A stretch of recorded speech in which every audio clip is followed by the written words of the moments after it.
মধ্যপ্রাচ্যের উত্তপ্ত পরিস্থিতির মধ্যে এমন কিছু ঘটেছে যা ধীরে ধীরে পুরো বিশ্বের শক্তির ভারসাম্য বদলে দিতে পারে। একদিকে নিষেধাজ্ঞার চাপ, অন্যদিকে প্রযুক্তিগত অগ্রগতি, এই দুইয়ের মাঝখানে দাঁড়িয়ে আছে ইরান। যেভাবে একের পর এক সামরিক সক্ষমতা দেখাচ্ছে তা এখন আর হালকাভাবে নেওয়া যাবে না। সম্প্রতি প্রকাশিত কিছু ভিডিওতে দেখা গেছে মাটির গভীরে বিশাল বিশাল বাংকার, যেখানে সারি সারি ড্রোন, উন্নত ক্ষেপণাস্ত্র, এমনকি সমুদ্রপথে ব্যবহার করার জন্য স্পিডবোট পর্যন্ত রাখা আছে। কিন্তু সবচেয়ে বড় চমক এসেছে অন্য জায়গা থেকে। একটি রহস্যময় জেট, যার গতি নিয়ে ইতিমধ্যেই আলোচনা শুরু হয়ে গেছে। ঘন্টায় 4300 কিলোমিটার পর্যন্ত যেতে পারে। এটা কি সত্যি নাকি শুধুই প্রচারণা? আজকের এই ভিডিওতে আমরা জানব ইরান আসলে কি তৈরি করেছে, এটা কতটা বাস্তব, আর এটা কি সত্যি বিশ্বের শক্তিধর দেশগুলোর জন্য হুমকি হতে পারে। মধ্যপ্রাচ্য বহুদিন ধরেই উত্তেজনার কেন্দ্রবিন্দু।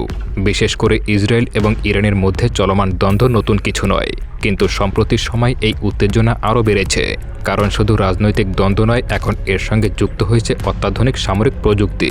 ইসরায়েল দীর্ঘদিন ধরে আমেরিকার ঘনিষ্ঠ মিত্র হিসেবে অত্যাধুনিক অস্ত্র পাচ্ছে। বিশেষ করে তাদের হাতে রয়েছে F-35 লাইটিং II, যা বর্তমানে বিশ্বের সবচেয়ে উন্নত স্টাইলের যুদ্ধ বিমানগুলোর একটি। এই বিমানটির সবচেয়ে বড় শক্তি হলো এটি সহজে রাডারে ধরা পড়ে না।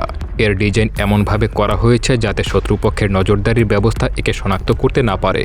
শুধু তাই নয়, এই অস্ত্রগুলো বাইরের দিকে ঝুলিয়ে রাখা হয় না, সবকিছু থাকে ভেতরে লুকানো, ফলে এটি আরও ইনভিজিবল হয়ে যায়। এছাড়া এই জেট আকাশে উড়তে উড়তে উন্নত কমান্ড গ্রহণ করতে পারে, নেটওয়ার্কের মাধ্যমে অন্য ইউনিটের সঙ্গে সমন্বয় করতে পারে। অর্থাৎ এটি শুধু একটি বিমান নয়, এটি সম্পূর্ণ ফ্লাইং সিস্টেম। এখন এই বাস্তবতা ইরান খুব ভালোভাবেই বুঝতে পেরেছে। তারা জানে শুধু প্রচলিত অস্ত্র দিয়ে আধুনিক যুদ্ধে টিকে থাকা সম্ভব নয়। তাই গত কয়েক বছর ধরে তারা নিজেদের প্রযুক্তি উন্নত করার চেষ্টা চালিয়ে যাচ্ছে। বিশেষ করে ড্রোন প্রযুক্তি, ব্যালিস্টিক মিসাইল, নৌবাহিনীর দ্রুতগতির আক্রমণ ইউনিট, এগুলোতে তারা ইতিমধ্যেই অনেকটা এগিয়ে গেছে।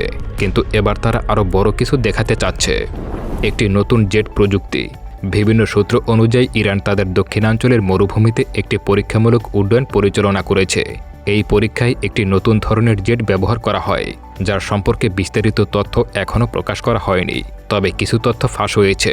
এই জেটের গতি হতে পারে ঘন্টায় 4300 কিলোমিটার বা তারও বেশি। এটি সুপারসনিক নয়, বরং হাইপারসনিক ক্যাটাগরির কাছাকাছি হতে পারে। এটি সম্ভবত ড্রোন বা পাইলটবিহীন সিস্টেমেও কাজ করতে পারে। যদি এই তথ্যগুলো সত্যি হয়, তাহলে এটি হবে গেম চেঞ্জার। কারণ এত দ্রুতগতির কোনো প্ল্যাটফর্মকে থামানো অত্যন্ত কঠিন। এখন সবচেয়ে গুরুত্বপূর্ণ প্রশ্ন হলো, এটা কি আসলেই বাস্তব? ইরানের পক্ষে কি সত্যি এমন জেট তৈরি করা সম্ভব? আসলে এই ধরনের প্রযুক্তি তৈরি করা খুবই জটিল। এর জন্য প্রয়োজন উন্নত এরোডাইনামিক ডিজাইন, উচ্চ তাপ সহনশীল উপাদান, অত্যন্ত শক্তিশালী ইঞ্জিন। বিশেষ করে যখন একটি বস্তু এত দ্রুত গতিতে চলে, তখন তার শরীরে প্রচণ্ড তাপ তৈরি হয়। এই তাপ নিয়ন্ত্রণ করতে না পারলে জেটটি ভেঙে যেতে পারে। তাই এখানে সাধারণ ধাতু ব্যবহার করা যায় না। অনেক বিশেষজ্ঞ ধারণা করেছেন এই জেটে টাংস্টেন বা এর মতো তাপ সহনশীল উপাদান ব্যবহার করা হতে পারে। তবে এই জেটের সবচেয়ে বড় রহস্য হলো এর ইঞ্জিন। কারণ এত উচ্চ গতির জন্য দরকার অত্যন্ত উন্নত প্রোপেলার সিস্টেম। এখানে উঠে আসে আরেকটি দেশের নাম, সেটা হলো রাশিয়া। রাশিয়া দীর্ঘদিন ধরে সুপারসনিক এবং হাইপারসনিক প্রযুক্তি নিয়ে কাজ করছে। তাদের তৈরি অনেক মিসাইল শব্দের গতির কয়েকগুণ দ্রুত চলে যেতে পারে। তাই অনেক বিশ্লেষক মনে করছেন ইরানের এই প্রকল্পে রাশিয়ার প্রযুক্তিগত সহায়তা থাকতে পারে, যদিও এর কোনো অফিসিয়ালি প্রমাণ নেই। আর একটা গুরুত্বপূর্ণ বিষয় হলো ইরানের গবেষণা পদ্ধতি। তারা সাধারণত তাদের গুরুত্বপূর্ণ প্রকল্পগুলো মাটির অনেক গভীরে পরিচালনা করে। এই আন্ডারগ্রাউন্ড ল্যাবগুলো এমনভাবে তৈরি করা হয় যাতে স্যাটেলাইট নজরদারি দিয়েও পুরোপুরি বোঝা না যায় যে ভিতরে কি হচ্ছে। এর ফলে বিশ্বের অনেক গোয়েন্দা সংস্থা সময়মতো এসব তথ্য জানতে পারে না। এই রহস্যময় জেটটিও সম্ভবত সেই ধরনের কোনো প্রকল্পের অংশ। যদি এই প্রযুক্তি বাস্তব হয়, তাহলে ভবিষ্যতের যুদ্ধ পুরোপুরি বদলে যেতে পারে। কারণ হাইপারসনিক গতি মানে প্রতিক্রিয়া জানানোর সময় খুবই কম, স্টেলথ প্রযুক্তি মানে শনাক্ত করা খুবই কঠিন, আর পাইলটবিহীন সিস্টেম মানে ঝুঁকি কম। এই তিনটি একসাথে হলে এটি হয়ে উঠতে পারে ভয়ঙ্কর কার্যকর একটি অস্ত্র। এখন প্রশ্ন হলো, এটা কি F-35 লাইটিং II এর সঙ্গে প্রতিযোগিতা করতে পারবে? F-35 মূলত স্টেলথ এবং স্মার্ট যুদ্ধের জন্য তৈরি করা। অন্যদিকে ইরানের এই জেট যদি সত্যিই থাকে, তাহলে এটির স্পিড প্লাস সারপ্রাইজের উপর নির্ভর করবে। দুটি ভিন্ন ধরনের কৌশল।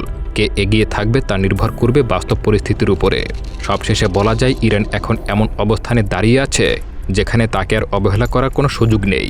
তাদের প্রতিটি প্রযুক্তি এখন বিশ্ব রাজনীতিতে প্রভাব ফেলতে পারে। তবে এখনও অনেক প্রশ্নের উত্তর বাকি আছে। এই জেট কি সত্যিই বাস্তব? এর গতি কতটা কার্যকর? এটি কি আমেরিকান প্রযুক্তির সঙ্গে প্রতিযোগিতা করতে পারবে? সময় সবকিছুর উত্তর দেবে। কিন্তু একটা বিষয় নিশ্চিত, মধ্যপ্রাচ্যের আকাশে নতুন এক প্রতিযোগিতা শুরু হয়ে গেছে।